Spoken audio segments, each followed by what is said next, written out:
ఒకరోజు మిక్కీ మరియు మిన్నీ పూల తోటలో ఆడుకుంటూ ఉన్నారు. అకస్మాత్తుగా ఒక మాయా తుఫాన్ వచ్చి ఆకాశం అంతా రంగులు మాయమయ్యాయి. ఇంద్రధనుస్సు కనిపించకపోవడంతో వాళ్ళిద్దరూ ఆశ్చర్యపోయారు. మనం రంగులను తిరిగి తెచ్చుకుందాం అని మిక్కీ చెప్పాడు. వాళ్ళు పాత పుస్తకాన్ని తెరిచారు. అందులో రంగుల పటం ఉంది.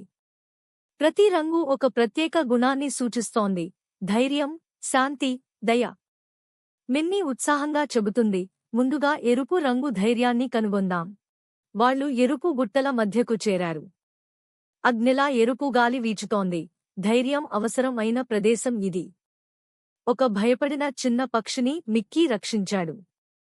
అప్పుడు ఎరుపు రంగు తిరిగి వారు నారింజ రంగు తోటకు చేరారు. అక్కడ పూలు నిద్రలో ఉన్నాయి. మిన్నీ సంగీతంతో పూలను మేల్కొలిపింది. ఆత్మవిశ్వాసం తిరిగి వచ్చి నారింజ రంగు ప్రకాశించింది. ఇప్పుడు వారు నవ్వుల లోయకు వచ్చారు.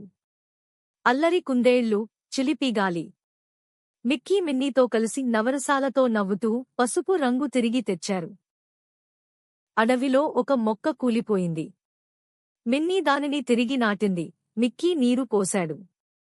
పచ్చదనం తిరిగి వచ్చింది. దయ రంగు తిరిగి ఇంద్రధనుస్సులోకి చేరింది. నీలి సరస్సు ఆందోళనతో కదిలిపోతుంది. మిక్కీ తన ప్రతిబింబంతో మాట్లాడి మనసును శాంతపరచుకున్నాడు. సరస్సు ప్రశాంతంగా మారింది. నీలి రంగు తిరిగి వచ్చింది.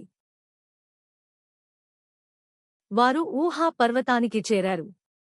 మిన్నీ తన చిత్రాలతో ఆకాశంలో నక్షత్రాన్ని చిత్రించింది. ఊహాశక్తి వెలిగింది. నీలి రంగు చీకటిని వెలిగించింది. వారు చివరి స్థలానికి చేరారు, ఊదా క్రిస్టల్ గుహ. మిక్కీ, మిన్నీ చేతులు పట్టుకుని స్నేహమే నిజమైన మంత్రం అన్నారు. ఊదా కాంతి వెలిగింది. ప్రేమ రంగు తిరిగి వచ్చింది. అన్ని రంగులు మళ్లీ కలిశాయి. ఆకాశంలో ఇంద్రధనుస్సు ప్రకాశించింది. మిక్కీ, మిన్నీ ఆనందంగా హత్తుకున్నారు.